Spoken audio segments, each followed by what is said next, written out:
सके, blood analysis की सुविधा वहां प्राप्त हो सके, ये सभी सुविधाएं उपलब्ध करवाई गई हैं। मेडिकल कॉलेजेस के साथ पैरामेडिकल और नर्सिंग की पढ़ाई भी हो सके, जिससे टेक्निकल स्टाफ भी उसके साथ मिल सके।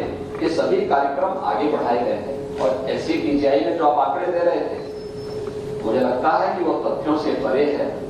एससीपीजीआई में सभी पद लगभग भरे जा चुके हैं, जिनमें नहीं मिले होंगे विभाग ऑलरेडी चल रहे हैं, फैकल्टी है, एक आध पद उसमें खाली हो सकते हो, लेकिन हमारी सरकार ने तो वहां पे 8 नए विभाग का भी गठन किया है, और जिसमें जो सुविधा पहले प्रदेश में नहीं थी, देश में भी बहुत कम स्थानों पर थी, वह सुविधा एससीपीजीआई जैसे संस्थान में प्राप्त हो रही है।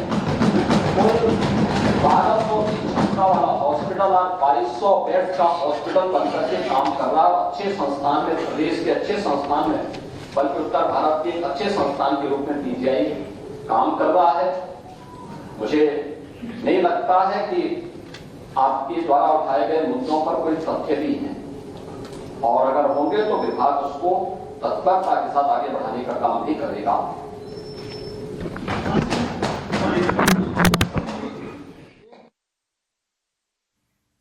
यूपी विधान परिषद से आप सीएम योगी आदित्यनाथ को सुन रहे थे। मेडिकल कॉलेज की संख्या बढ़ाई जा रही है, ये सीएम योगी आदित्यनाथ ने कहा, और इस वक्त लाइव तस्वीरें आप देख रहे हैं, हर जिले में मेडिकल सुविधा बढ़ रही है, ये भी सीएम योगी आदित्यनाथ ने कहा है। तो उनका संबोधन आप कुछ देर पहले सुन रहे थे, और जिसमें उन्होंने मेडिकल सुविधाएं किस तरह से प्रदेश में बेहतर की जाएगी वो उनकी तरफ से कहा गया। और आपको इसी बीच विधानसभा में कल भी पेश होगी कैग रिपोर्ट, डीटीसी बसों से जुड़ी कैग रिपोर्ट पेश होगी विधानसभा में, कैग की रिपोर्ट पेश होगी, और गड़बड़ी का मामला सामने आया था इससे जुड़ा हुआ, और ये रिपोर्ट भी पेश की जाएगी। तो देखिए, बड़ी खबर आपको बता रहा है, शराब घोटाले से जुड़ी हुई कैग रिपोर्ट पेश की गई थी। टोटल 14 घोटाले बताए गए हैं, और ऐसे में इस कैग रिपोर्ट के सामने आने के बाद कैसे मुश्किलें बढ़ेगी आम आदमी पार्टी की, देखना काफी ज्यादा महत्वपूर्ण होगा।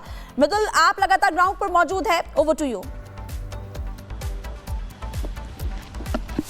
बिल्कुल, देखिए, आम आदमी पार्टी की मुश्किल बढ़ेगी, लेकिन आम आदमी पार्टी बार बार कह रही है कि हम बाबा साहेब के।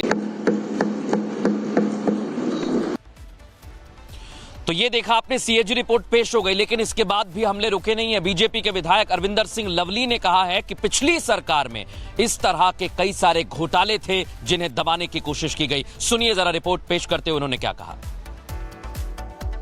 अध्यक्ष जी, मैं आपकी पीड़ा समझ सकता हूं, और निश्चित रूप से बहुत दुर्भाग्यपूर्ण है, और इससे बड़ा लोकतंत्र का बाबा साहब के जो ठेकेदार बन रहे हैं, बाबा साहब के सपनों को चकनाचूर करने का कोई काम नहीं हो सकता कि आपको 15 मिनट ये समझाने में लगा है, आपको ये बोलना पड़ रहा है कि सीएजी की रिपोर्ट जो है हम रख रहे हैं जैसे हम बहुत बड़ा काम कर रहे हैं। ये संविधान की प्रक्रिया है, जिस परिकल्पना, जिस लोकतंत्र की परिकल्पना बाबा साहब ने करी थी, जब संविधान को फ्रेम किया गया था, तो उसमें एक नेचुरल कोर्स में है कि कोई भी सरकार की मर्जी नहीं है कि वो सीएजी की रिपोर्ट रखे या ना रखे, मैंडेटरी है।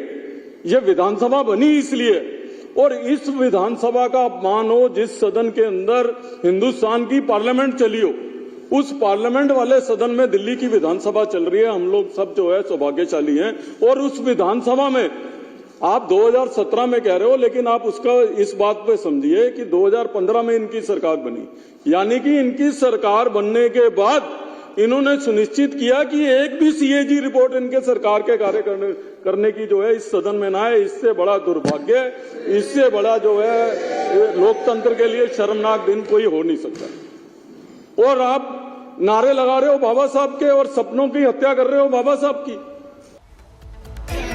और देखिए, अरविंदर सिंह लवली को आपने सुना, एक के बाद एक सीएजी रिपोर्ट से जुड़ी हुई बड़ी खबर आ रही है। एक बड़ी टीम इस समय हमारे साथ मौजूद है, लोमस हैं, विवेक हैं, कोमल हैं। सबसे पहले कोमल, आपके पास क्या जानकारी, क्या बड़े अपडेट्स?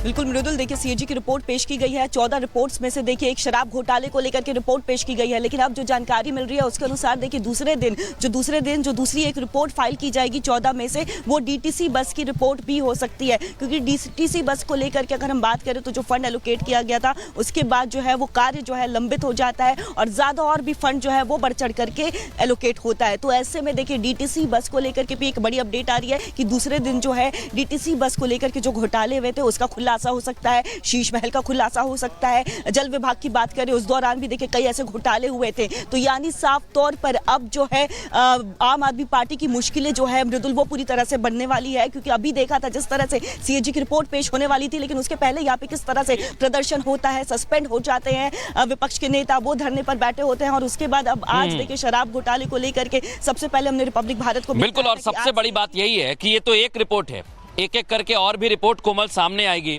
और इन रिपोर्ट्स में क्या क्या खुलासे होंगे उस पर नजर बनी रहेगी। हमारे दो सहयोगी और इस वक्त हमारे साथ जुड़े हुए हैं, विवेक और लोमस। विवेक का हम रुख करेंगे। विवेक, आप सुबह से यहां पर हैं, सुबह से तस्वीर देख रहे हैं, यहां आरोप प्रत्यारोप की राजनीति तो चल रही है, लेकिन उस बीच ये सीएजी रिपोर्ट कई बड़े खुलासे करने वाली है। बिल्कुल, आरोप प्रत्यारोप का दौर चलता रहेगा, लेकिन भ्रम फैलाने वाली कोई स्थिति नहीं है। सीएजी की रिपोर्ट सामने आ चुकी है, 5 बिंदु तो मेरे सामने हैं। आप ये समझिए कि जो आरोप हैं उनका जवाब देना चाहिए था, लेकिन बाबा साहब की तस्वीर लेकर अगर ये धरने पर बैठ जाते हैं तो मानिए इनके मन का जो डर है, जो भय है कि कोई चीज खुलकर सामने ना आए और जो सीएजी की रिपोर्ट दिखाने की कोशिश हो रही है वो स्पष्ट तौर पर नहीं आया। आप बताइए कि जो सवाल है उसमें 2026 करोड़ का नुकसान हुआ, इसका जवाब कौन देगा? सवाल है कि शराब नीति बनाने से पहले विशेषज्ञों की सलाह ली गई थी, सिफारिशों को क्यों नहीं माना गया? फिर सवाल है कि लाइसेंस क्यों दिए गए कि जो कंपनियां घाटे में थी उनको आपने लाइसेंस दे दिए। फिर है कि एलजी से कई फैसलों की मंजूरी नहीं ली गई। फिर सवाल है कि शराब नीति के नियमों को विधानसभा में पेश नहीं किया गया। तो ये जो 6 से 7 सवाल, इनका जवाब कौन देगा? ये तो सवाल तत्कालीन सरकार को देना चाहिए जो अभी विपक्ष में है। पहली बार विपक्ष में है, लेकिन पहली बार ही जो स्ट्रैटेजी है वो और ये सवाल उठ रहे हैं विवेक। बिल्कुल बिल्कुल बिल्कुल, और ये सवाल उठ रहे हैं, लेकिन इस बीच आपको एक बड़ी खबर बता दें। स्पीकर विजेंद्र गुप्ता ने सीएजी रिपोर्ट पर कहा है 2017-18 में आनी, लेकिन क्या हुआ? इस रिपोर्ट को पिछली सरकार ने दबाया। यह अलोकतांत्रिक तरीका है, यह संवैधानिक तरीका जो नहीं अपनाया गया है, उसका खुलासा आज स्पीकर विजेंद्र गुप्ता ने कर दिया है। और सबसे बड़ी बात यह है कि आम आदमी पार्टी को एक बार फिर से कटघरे में खड़ा किया गया। और सबसे बड़ा सवाल यह, क्या वाकई इस तरह से रिपोर्ट को दबाने की कोशिश की गई? पहले सुनिए विजेंद्र गुप्ता क्या कहना है। यह आश्चर्यजनक तथ्य है कि वर्ष 17-18 के बाद से 2017-18 से सीएजी की रिपोर्ट को सदन पटल पर प्रस्तुत नहीं किया गया है। इस संबंध में विपक्ष के तत्कालीन नेता, अर्थात उस समय मैं विपक्ष का नेता था, के नेतृत्व में तत्कालीन विपक्षी विधायकों ने, जो इस सदन के सदस्य भी हैं, उसमें से 5 सदस्य हैं, ने सीएजी रिपोर्ट को सदन में प्रस्तुत करने के लिए माननीय राष्ट्रपति, तत्कालीन विधानसभा अध्यक्ष, तत्कालीन मुख्यमंत्री, वित्त मंत्री और मुख्य सचिव से अनुरोध किया था। राज्य की वित्तीय हालत के बारे में जानकारी प्राप्त करने के लिए सुविधा वहां मिल सके, ब्लड एनालिसिस की सुविधा वहां प्राप्त हो सके, ये सभी सुविधाएं उपलब्ध करवाई गई हैं। मेडिकल कॉलेजेस के साथ पैरामेडिकल और नर्सिंग की पढ़ाई भी हो सके, जिससे टेक्निकल स्टाफ भी उसके साथ मिल सके।